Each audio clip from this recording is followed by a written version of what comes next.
The Wicked movie defies more than just gravity. It defies a lot. So, of course, today we're doing a review on the Wicked movie that is based off of the Wicked stage play that is based off of the Wicked book. However, while I may occasionally reference the book, very occasionally reference the book, I will more be occasionally referencing the musical that this movie is more so based off. But I would like us to remember that this is a review of the story that is the movie slash musical and not the book, as they are very, very different while being very, very similar. Okay? All right. All right. So, for the uninitiated, what is Wicked? Wicked is the story of the Wicked Witch of the West, Elphaba. Elphaba. The story begins with the Wicked Witch's untimely death that we are all celebrating in The Wizard of Oz, and then leads into Glinda telling the story of Elphaba and her life, essentially, where she started and how we got to this turning point that we're at now. We are introduced to Elphaba at the very beginning, pretty much, where her and Glinda meet at school, and they have a very interesting, complicated relationship, and it's one that we see change throughout the story of both the play and the movie and the book. Now, my general thought process is already this is a must watch, specifically for any theater nerd, anyone who's seen Wicked on Broadway, anyone who's seen the Wicked stage play, in any, however you've seen it. And I also believe this is a really good watch for non theater nerds. And I would also like to get out the way the fact that, yes, this is a two-parter, and it was advertised as such, despite the fact that a lot of people keep trying to say that it was not. A lot of us knew going into this that this was a two-parter. They did say that. Now, if you missed it, you missed it. But it was said. And so it's probably my biggest gripe is that I have to wait until next year to see the rest, even though I know what happens. Now let's talk portrayals. First off, let's start with our very much key character, Elphaba, who's portrayed by the amazing Cynthia Erivo. And I love the fact that I'm not seeing as much bad talk about her now that this movie's come out, because she did an immaculate job. Her voice is stunning, it's beautiful. It carried. It was she as an actress was practically made for this role. Um, the only person so far I can say was more made for this role than her was Adina Menzel herself, because these roles were practically written for Adina and Kristen. It's not even fair to ever compare them to anyone else who's ever taken up the role. Though I do know some people that I very much have loved in this role besides them. But movie-wise, Cynthia is amazing. She, especially as a Black woman, is capturing the very essence of who Elphaba is and her struggle and what she's going through. You see all of it through this entire movie, which is the entire first act of the play, just as she's struggling between her own self acceptance and the acceptance of others, and pretending that she doesn't care what others think while she continues to be strong. And I was about to say something about the second act that I really love, but I'm not going to. Next up, Ariana Grande. Now, a lot of you people were introduced to Ariana as a singer. I was introduced to Ariana on Victorious as an actress, and she has always been at least a decent actress in my eyes, but I think she really took the Glinda role, and always felt like she was a good fit for the Glinda role, and she definitely, I believe, did a very good job. Even at the beginning, when we hear No One Mourns the Wicked, she comes in and you see the very subtle emotion on her face as everyone is singing, the subtle sadness that no one else around her is seeing, how she comes in and is singing, but you know there's more to the story than what everyone else around her knows. Her little Glinda hair flips. It's all just very well done for her. I know a lot of people say that they feel like she was trying to channel Christian a little too much, or at least I saw one person say that. I don't want to say a lot of people say that.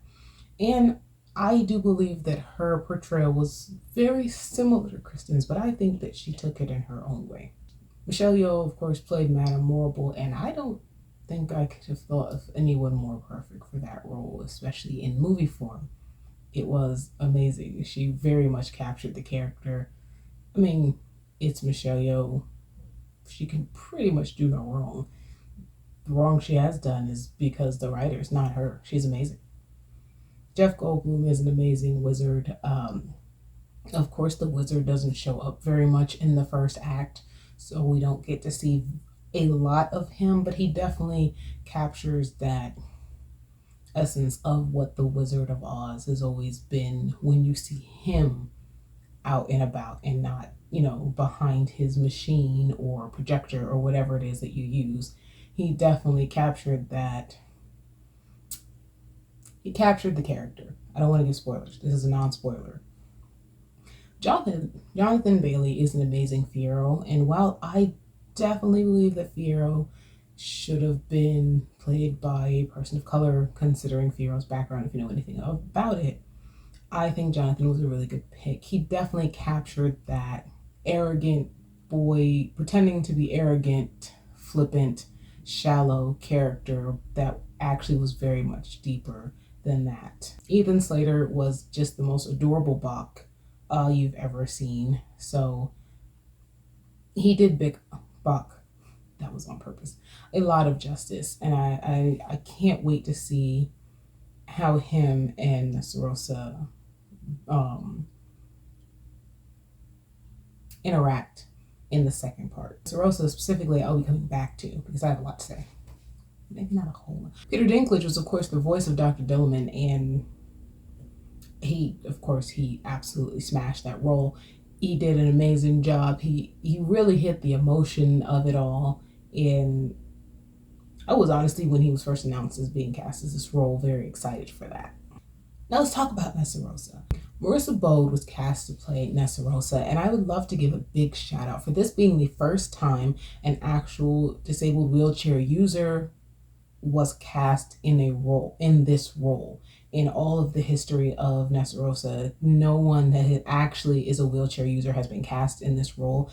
And Marissa did an amazing job. She very much captured Nessarosa fully, and ultimately the little subtle looks, just the feeling of everything that she's been culminating in her emotions up to this point. It was amazing, and I can't wait to see what happens in part 2. So yeah, I'm just very excited for Marissa to have been able to play this role. I can't wait to see what she does in the next part. I think she's gonna definitely crush it, and props to them, especially because according to her, the set itself was very accessible.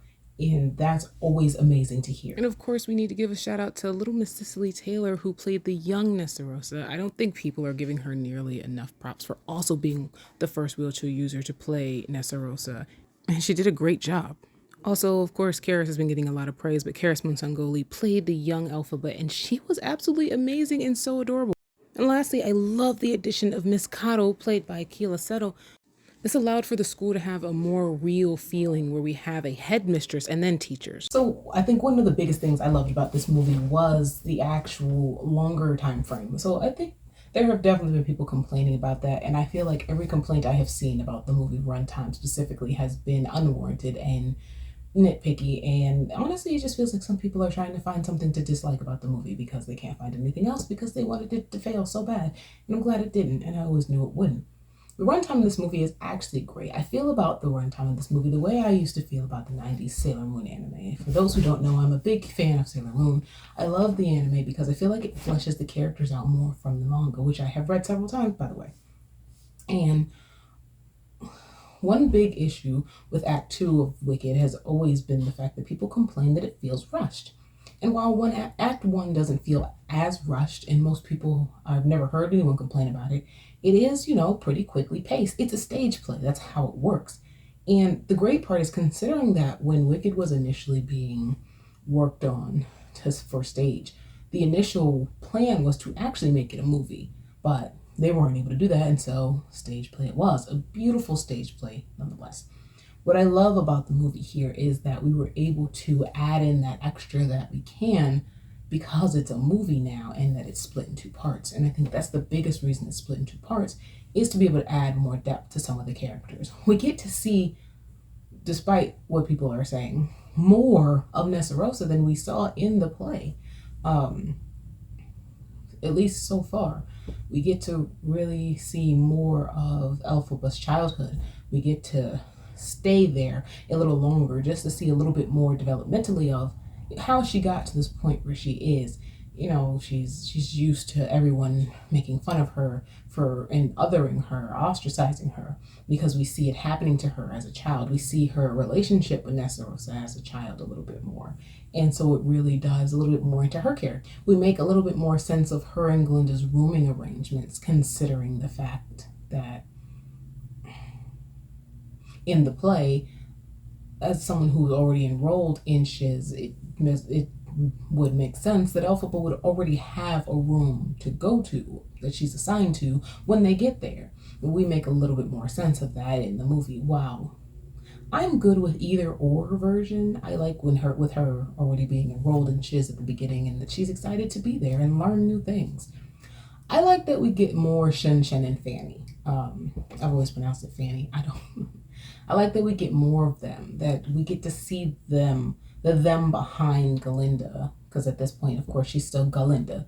We get to see the them behind Galinda. We get a little bit more development around them. It's not a whole lot, but we get to see more of how they inspire is not the word I'm looking for. It's almost like peer pressure almost, but they look up to her as she's almost their Regina George, but they're the ones really in charge because they're the ones, encouraging her to be the way she is and to do the things she does, even when she doesn't really want to. We get to stretch out some more of the meetings. We get to stretch out to see more of the characters. Even some of Bach's story is very slightly changed. And it's just very good to see us getting more character development than we have in the initial show. And so I think the runtime is very much justified. It doesn't drag, and it will definitely pay off in part 2. Also, the set looks absolutely beautiful. Everything about it is beautiful. The colors, the color grading against their skin. That one part in the movie where they lit it just right so that Cynthia Erivo's skin didn't look green per se anymore. It's all just so beautiful. The lighting, every set piece. I love the way that I loved how they used the visual effects. It was just right. Costume design was absolutely amazing. Shout outs to Paul Tazewell, the amazing costume designer behind this movie. Props where props is due for this man, very openly gay black man, just doing his thing. Like, everything about this movie said we want to include people who know what they're doing, no matter who they are, what they are, where they're from, what they look like, all of these things. The portrayal of the songs was beautiful. Everything was sung so immaculately and beautifully, and like it practically brought a tear to my eye at many points because it was just so beautiful. Everyone, Cynthia Erivo's singing and portrayal for each and every song was absolutely amazing. Like she really honed in and she killed that so much. Ariana also did an amazing job. Michelle Yeoh, I forgot she could sing. She doesn't have the most amazing theater voice. She doesn't have the strongest voice in the world, but she does have a good voice. And like everyone really fit the characters very well. Things were done, things moved seamlessly, even in between scenes where, songs are going, like Loathing, where they went from the room to the cafeteria so everyone else can join in. Like it moves, it still flowed. It flowed well without having to like really move set pieces on a stage. We were able to switch scenes, and it all went really good. Everyone was amazing. Everyone sounded amazing. It sounded amazing. It looked amazing. It was amazing. It's beautiful. The entire movie is a 10 out of 10 for me. And I can't really, maybe upon one or two more rewatches, I can't think of too much to say negatively about the movie. Sure, there may have been a couple parts where it dragged a little bit, and the part but like it was amazing. And just remembering the themes behind this show, which is, of course, that Elphaba is different. She's treated differently because of the color of her skin. And again, Cynthia is very much able to hone that in because as a queer black woman in this world, she knows what that feels like and is able to put that into every step that she takes, remembering that being good and being kind are not the same thing always. Sure, Glinda is a very good girl most times, but mostly for appearances. She is, for a long time, she was never truly kind. And even as her character was developing and she was changing as a person, she still had a hard time because she still has this feeling, this need to be accepted by her peers and by those around her. And so she has always been too scared to stand up for what is right. And again, I can't get too much into the show to talk about, how she develops in the second act, but when the second part comes out, then I can finally get into that. And so, just as a theater nerd, as a Black theater nerd, and as someone who absolutely has always loved the show and the book, this was great. I can't wait for part two. I can't wait to see how they execute it. I can't wait to see if we're allowed to see some characters and or things that we were never allowed to see before because of usage rights. But I think it's all amazing. So I do personally think that this was a little bit better than the stage play, but at the end of the day, they're both amazing shows. And if you haven't seen the play, then you should see the play. As a theater nerd, I'm just going to tell you right now, slime tutorials are your friend. They were always mine. And yeah. Of course, you notice I'm recording somewhere a little different today. I am not home, and because there's a lot of stuff going on, which is actually why it took me so long to be able to get this video out. At the time I'm recording it, it should have been posting, but life is lifing over here, and that's okay. Life's. Just watch Wicked, and you'll see how much life can really, truly life. And so that's it. Let me know, have you seen Wicked? What did you think about Wicked? Have you seen the show? Which one did you like better? Do you like both evenly? Have you listened to the soundtrack? If you haven't seen it, are you like me and you didn't want to listen to the soundtrack until you saw the movie? What's up? What did you do? What did you think? I'm all for very well formulated opinions. So, let's get it. And yeah.